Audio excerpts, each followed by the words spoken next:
Sa kabilang banda nang makapasok si Aya sa dungeon kasama ang arroganting kapartido, bumaba sa harap nila ang boss monster na dulahan nasa level 45. Nang makita itong umisi ang arroganting babae at itinulak palapit sa dulahan si Aya, tumatawa niyang utos na labanan itong mag-isa ng kaawa-awang babae. Nagtataka man magalang na nagpaliwanag si Aya na hindi nga kayang talunin ng mag-isa ang dulahan, ngunit patuloy siyang tinatakot ng babae na tatanggalin siya sa grupo kapag hindi siya sumunod sa gusto nito. Sa mga oras na yun bagaman alam niyang wala siyang laman, iniisip na lang ni Aya na ginagawa niya itong lahat para sa kanyang nakababatang kapatid. Naghanda siyang umatake gamit ang fireball at mabilis na sinunog ng apoy ang kalaban, ngunit gaya ng inaasahan hindi man lang ito nakapinsala sa matibay na baluti ng dulahan. Tumalon ang kalaban sa ere saka nagpakawala ng malakas na atake patungo sa babae. Sa bilis nito ay hindi niya na nagawa pang umiwas at tumilapon na lang sa malayo. Bumaba ang dambuhalang dulahan malapit kay Aya kaya't napaatras ng ilang beses ang babae lalo na nang maglakad ito palapit sa kanya.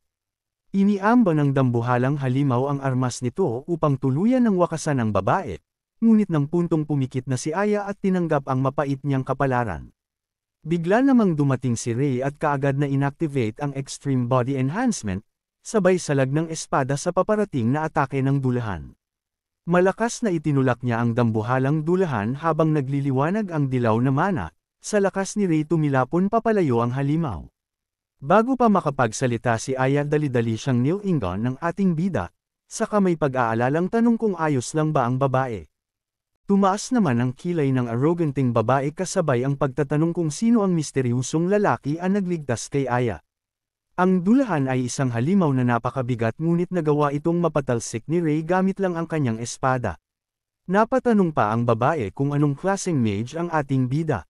Matapos makabawi ng lakas biglang umatungal ng malakas ang dulahan, kasabay nun ang pag-ihip ng malakas na hangin at ang nag-umapa nitong aura. Inasahan naman na ni Ray na hindi sapat ang ginawa niyang ayake kanina. Dahil ang dulahan armor ay may taglay na strengthening skill at ang normal na atake ay hindi tatalab dito. Sa puntong iyon kailangang pantayan ni Ray ang lakas ng mana ng dulahan, kaya't naisip niyang gamitin ang drain skill upang nakawin ang skill nito.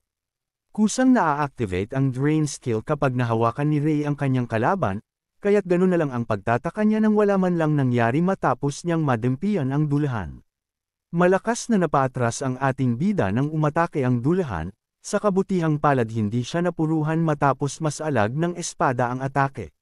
Dahil doon napagtanto ni Ray na walang silbi ang drain skills kung labas lang ng armor ang kanyang mahahawakan, at ang kailangan niyang madempian ng kamay ang internal body nito. Hinugot ng dulahan ang dambuhala nitong espada saka nagpakawala ng malakas na atake. Sa lakas nito gumapang ang kapangyarihan patungo sa kinaroroonan ng ating bida at ni Aya. Agad namang tinago ni Ray si Aya sa kanyang likuran at inactivate ang pananggalang na mana barrier. Sa isang banda hindi nakaligtas sa napakalakas na atake ang mga arroganting babae. Tumilapon ang dalawa habang patuloy na nilalabanan ng isa ang malakas na puwersa. Nagpakawala pa ng ice lance ang arroganting babae at inatake ang dulahan. Dahil doon binalingan siya ng makapangyarihang dulahan at sa pangalawang pagkakataon nagpakawala ito ng malakas na atake, ngunit sa pagkakataong iyon direkta itong pinatama sa arroganting babae. Nabigla ang babae at hindi na nagawa pang makaiwas, sa lakas ng dulahan bumalandra ang babae sa sahig na lumikha pa ng makapal na alikabok. Napagtanto ni Ray na kahit ang ice lance ng babae ay hindi man lang yumobre sa dulahan, dahil doon isang bagay na lang ang naiisip na paraan ng ating bida. Naglaho ang espada sa kamay ni Ray saka sinabi sa isip na kailangan niya ng skill na masigit kesa sa dulahan.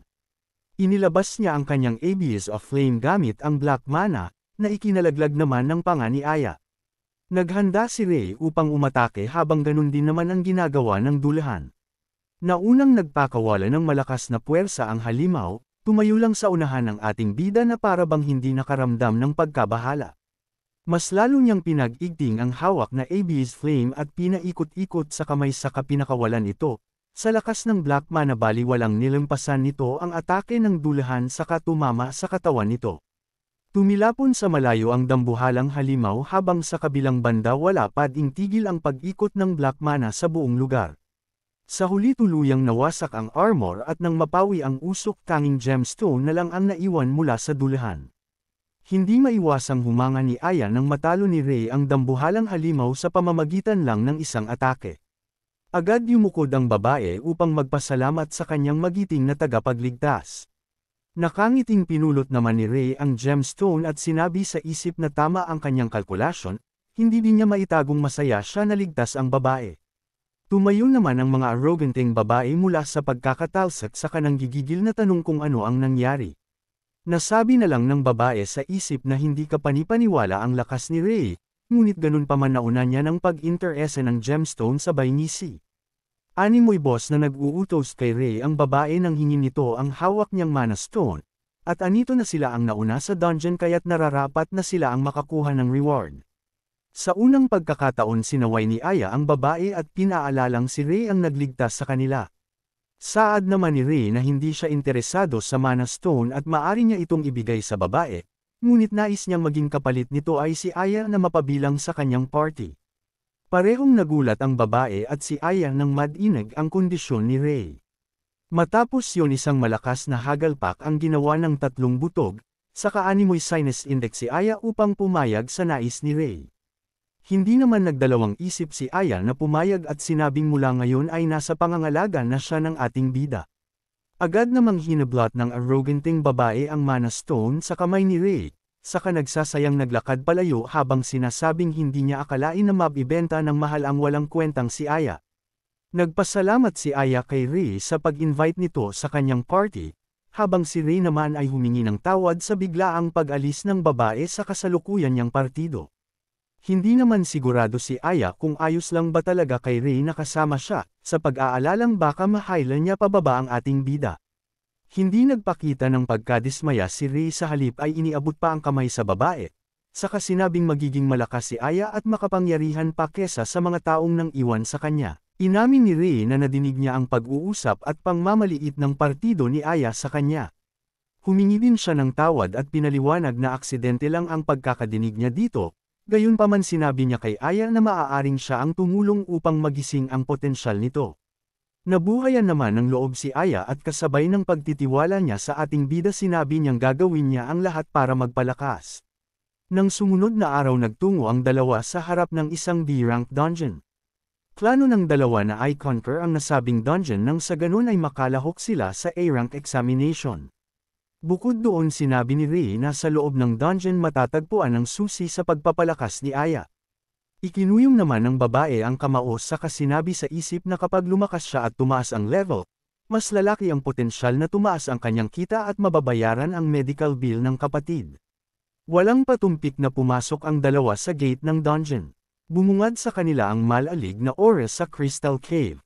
Matapos magpalinga-linga itinuro ni Aya kay Ray ang grupo ng nagngangalit na Black Wolves. Tinago naman ni Ray sa likuran niya ang babae at sinabing ipagpaubaya sa kanya ang mga Black Wolves. Inactivate ni Ray ang Extreme Body Enhancement sa kapatakbong sumugod. Inatake niya ang mga Black Wolves na madaan at bawat kumpas ng espada isang lobo ang humahandusay. Natulala naman si Aya sa nakitang husay ni Ray sa laban. Kahit na mahusay ang mga kasama niya sa dating partido hindi sila makukumpara sa husay ni Ray. Matapos talunin ang grupo ng Black Wolves nang tungo ang dalawa sa mas ilalim ng dungeon kung saan naroon ang tunay nilang pakay. Sinabi ni Ray na gawin sundin lang ni Aya ang kanilang plano, at aantabi lang siya upang suportahan ang babae. Hinarap ni Aya ang malaking takot at tumayo ng tuwid upang simulan ang misyon. Hindi lingid kay Aya na ang pagtalo sa mga halimaw ang pinakamabilis na paraan upang mag-level up. Bagaman alam niyang kulang pa siya sa kakayahan at tanging simpleng atake lang ang kayang gawin, puno ng determinasyon si Aya na subukang talunin ang grupo ng papasugod na Cobra. Bring it down, bring it down, bring it down. I got 3 whole guys,